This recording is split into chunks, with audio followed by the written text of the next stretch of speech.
तो अब मैं आपको एक्सप्लेन करूंगी एवेंजर्स का पार्ट 2। तो इस मूवी के स्टार्टिंग में हम सब एवेंजर्स को देखते हैं जो कि हाइड्रा के बेस पर अटैक करने जा रहे होते हैं, क्योंकि हाइड्रा का लीडर काफी अजीब एक्सपेरिमेंट्स कर रहा था। उसके पास एक सेप्टर होता है, एक ऐसी स्टिक जिसके अंदर जेम लगा हुआ है। एमसीयू के पहले पार्ट्स में आपने इसको जरूर देखा होगा। तो अब एक्सपेरिमेंट्स कुछ ऐसे थे कि वो कुछ इंसानों पर इस सेप्टर को यूज करते हुए उनमें कुछ एनर्जी डाल देता था ताकि वो उसके लिए लोगों से लड़ सके, इवन एवेंजर्स से भी। तो उसका नेक्स्ट टारगेट एवेंजर्स ही थे। वो दो बहन भाइयों को चूज करता है जो कि ट्विंस होते हैं। हाइड्रा का लीडर इन पर एक्सपेरिमेंट कर चुका था और अब इनमें काफी एनर्जीज थी। अब वो लड़की जिस पर एक्सपेरिमेंट किया गया होता है वो आयरन मैन के पास जाती है और अपने हाथों से कुछ एनर्जीज निकालकर उसको हिप्नोटाइज करने लगती है, और उसका भाई जाता है कैप्टन अमेरिका के सामने ताकि उस पर अटैक कर सके। अब यहाँ पर सीन चेंज होता है और हम देखते हैं कि ये लोग जब हाइड्रा बेस पर गए थे इन्होंने उन लोगों को हरा दिया था और ये लोग सेप्टर ही लेने गए थे। आयरन मैन उस सेप्टर को हासिल कर चुका होता है और अब आता है अपनी लैब में। वहाँ पे हल्क यानी ब्रूस उसके साथ ही होता है। वो लोग ये प्लान करते हैं कि वो लोग इस सेप्टर पर एक्सपेरिमेंट करेंगे और पता लगाएंगे कि इतना खतरनाक कैसे है। अब यहाँ पर आयरन मैन और हल्क को बहुत ही खास बात पता चलती है कि इस स्टिक में जो जेम लगा हुआ है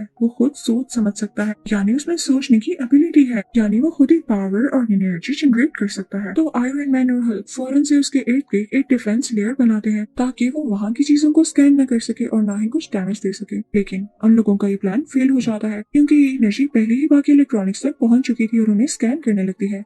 वहाँ पर आयरन मैन का एक और पर्सनल कंप्यूटर होता है जो कि खुद की इंटेलिजेंस रखता था। वो अपने अंदर से रेस निकालने लगता है और सेप्टर से लड़ने लगता है ताकि वो बाकी इलेक्ट्रॉनिक्स को डैमेज न कर सके और ना ही उन्हें रीड कर सके। लेकिन सेप्टर भी अपने अंदर से रेस निकालकर उस कंप्यूटर को डिस्ट्रॉय कर देता है और इसके बाद सेप्टर यहाँ से किसी दूसरे इलेक्ट्रॉनिक में शिफ्ट होकर भाग जाता है। सेप्टर वहाँ से निकलते हुए उस पूरे टावर को डिस्ट्रॉय कर देता है। इसके बाद वो हाइड्रा बेस जाता है ताकि थोड़ा बहुत खुद को रिकवर कर सके और अपनी एनर्जीज को एनहांस कर सके। अब यहाँ पे हम देखते हैं कि सेप्टर अपनी बॉडी को काफी ज्यादा ट्रांसफॉर्म कर चुका होता है और वो अब एक रोबोटिक फॉर्म में आ जाता है जिसका नाम है अल्ट्रॉन। अल्ट्रॉन उन्हीं ट्विंस के पास जाता है। वो उनसे कहता है कि तुम मेरी आर्मी में शामिल हो जाओ, हम आयरन मैन और बाकी एवेंजर्स के खिलाफ लड़ेंगे। तो वो ट्विंस भी फौरन से मान जाते हैं क्योंकि वो कहते हैं कि आयरन मैन ने मेरे पेरेंट्स की जान ली थी। अब ये लोग सीधा जाते हैं एक वेपन डीलर के पास जो कि बहुत ही ज्यादा एडवांस वेपन्स बनाया करता था। अल्ट्रॉन उससे अपने लिए भी वेपन बनाने का कहता है लेकिन वो उसे बहुत सारे पैसों की डिमांड करता है। अब अल्ट्रॉन के पास ये पावर्स थी कि वो किसी भी अकाउंट से पैसे निकाल कर इसके अकाउंट में ट्रांसफर कर सकता था, तो वो अभी भी ऐसे ही करता है। और वो जो चीज होती है उसका नाम वाइब्रेनियम होता है, वही मेटल जिससे कैप्टन अमेरिका की शील्ड बनाई गई है और ये बहुत ज्यादा स्ट्रॉन्ग है।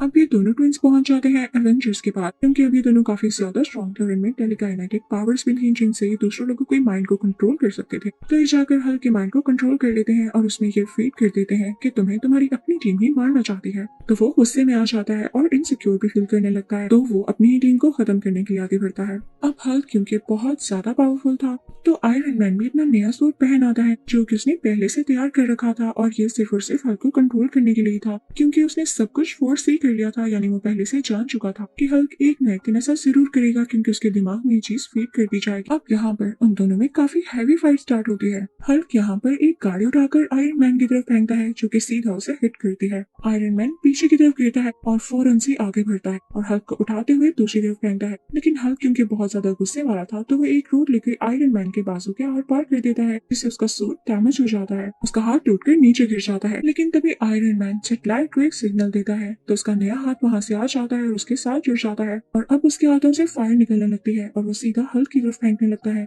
हल्क फौरन से उसकी तरफ बढ़ता है और उसे पंच मारने ही वाला होता है कि आयरन मैन उसका हाथ पकड़ लेता है और अब यहाँ पर दोनों ही एक दूसरे को रोकने की कोशिश कर रहे होते हैं और अब यहाँ पर आयरन मैन हल्क को जोर जोर से जमीन के साथ मारता है। यहाँ पर सब लोग काफी डर जाते हैं कि एवेंजर्स तो खुद ही से लड़ रहे हैं, हमारी क्या प्रोटेक्शन करेंगे। अब ये सारे एवेंजर्स और इनके लीडर्स डिसाइड करते हैं कि हम अपने बेस चेंज कर लेंगे क्योंकि यहाँ के लोग अब इनको अच्छा नहीं समझते। ये लोग होकाई के घर जाते हैं जो कि इन्हीं का मेंबर था, लेकिन पिछले पार्ट में लोकी ने उसे अपना साथी बना लिया था। अब यहाँ पर थोर एक और आदमी से मिलता है, वो भी इन्हीं का मेंबर था और लोकी का साथी बन चुका था, जो उसे अपने पर किए गए अटैक के बारे में बताता है जो कि उन्हीं ट्विंस में से एक लड़की ने किया था। नेक्स्ट सीन में हम कोरिया को देखते हैं। वहाँ पर अल्ट्रॉन जाता है और एक लड़की से मिलता है। अल्ट्रॉन क्योंकि उसे जेम की पावर से बना होता है तो वो चाहता था कि उसे जेम को एक बार दोबारा से यूज करके उसे वाइब्रेनियम के साथ मिलाकर और ज्यादा स्ट्रॉन्ग किया जाए। तो उस लेडी से कहता है कि तुम मेरी इस काम में मदद करो, लेकिन तभी वहाँ पर उन ट्विन बहन भाइयों में से लड़की उसका माइंड रीड कर लेती है तो उसे पता चलता है कि ये उसी सेक्टर को दोबारा से वाइब्रेनियम के साथ मिलाकर अपने लिए एक बहुत पावरफुल वेपन तैयार करना चाहता है ताकि इससे ये सब इंसानों को मार सके और यहाँ पर रूल कर सके। तो उसे ये बात बिल्कुल अच्छी नहीं लगती क्योंकि वो खुद भी एक इंसान थी। वो काफी रोने लगती है। अल्ट्रॉन से कहती है कि हमें तो ये लगता था कि तुम आयरन मैन के अगेंस्ट हो, लेकिन तुम तो पूरी दुनिया को खत्म करना चाहते हो, तो सॉरी, इस काम में हम तुम्हारी कोई हेल्प नहीं करेंगे। तभी वहाँ पर एंट्री होती है कैप्टन अमेरिका, नताशा और होकाई की। वो लोग वहाँ से कोई सिंथेटिक बॉडी लेने आए थे। ताशा स्प्लिंट का दरवाजा खोलती है जिसे सिंथेटिक बॉडी वो लोग हासिल कर लेते हैं। अब ये लोग बेस पर आते हैं जहाँ पर आयरन मैन उसको यूज करते हुए अपना कंप्यूटर वापस लाने की कोशिश करता है। अब यहाँ पर थोर भी अपना हैमर लाता है और उसमें से काफी ज्यादा इलेक्ट्रिसिटी और एनर्जी निकालने लगता है ताकि वो उस जेम को एक्टिवेट कर सके। तो उसे पता चलता है कि ये जेम कोई आम जेम नहीं बल्कि ये 6 इन्फिनिटी स्टोन्स में से एक स्टोन है। और तभी यहाँ पर जनरेट होता है एक और कैरेक्टर जिसका नाम है विशन और ये इसी स्टोन से बना है।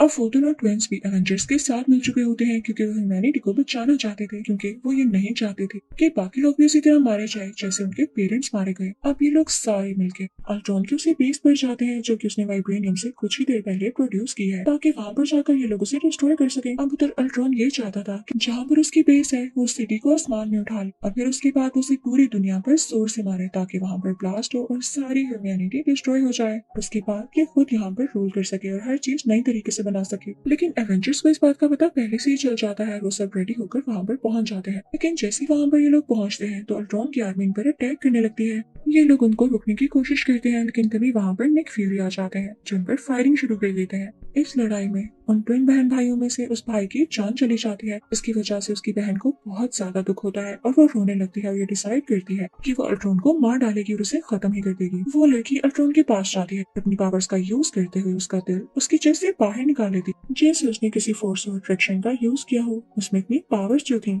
यहाँ पर अल्ट्रॉन मारा जाता है और किसने सोचा था कि इसे मारने वाली यही लड़की होगी। लेकिन तभी वहाँ पर एक और रोबोट आता है जिसका स्ट्रक्चर अल्ट्रॉन जैसा ही था। वो उस मशीन को एक्टिवेट कर देता है जिससे सिटी का पार्ट ऊपर उठने वाला था। अब वो शहर का हिस्सा आसमान में ऊपर आने लगता है और तेजी से नीचे गिरने ही वाला होता है, लेकिन आयरन मैन और थोर वहाँ जाकर उसको रोकते हैं और आयरन मैन अपनी चेस्ट में से कुछ एनर्जी निकालता है जिससे वो सिटी वहीं डिस्ट्रॉय हो जाती। यानी यहाँ पर अब अल्ट्रॉन भी डिस्ट्रॉय हो चुका था और उसका ये प्लान भी खत्म हो चुका था। यानी अब कहीं पर डिस्ट्रक्शन नहीं होगी। मूवी के लास्ट सीन में हम देखते हैं एवेंजर्स का एक और बेस बनाया गया है। अब थोर इन लोगों से कहता है कि मुझे स्कार्ड वापस जाना होगा क्योंकि जो 6 इन्फिनिटी स्टोन्स मैंने अपने विजन में देखे हैं मुझे इन पर कुछ रिसर्च करनी है। और फिर कैप्टन अमेरिका और नताशा बाकी लोगों को भी एवेंजर्स की टीम में शामिल करने के लिए उन्हें काफी अच्छी ट्रेनिंग देने लगते हैं और उनको नए नए तरीके सिखाने लगते हैं। मूवी तो यहाँ पर खत्म हो जाती है, लेकिन इसके पोस्ट क्रेडिट सीन्स में हम थैनोस को देखते हैं जो कि कहता है कि मैं किसी पर ट्रस्ट नहीं करूंगा और मैं खुद दुनिया में जाकर उसे डिस्ट्रॉय करूंगा। और इसी के साथ ये मूवी यानी एवेंजर्स के दोनों पार्ट्स यहाँ पर कम्प्लीटली एंड हो जाते हैं।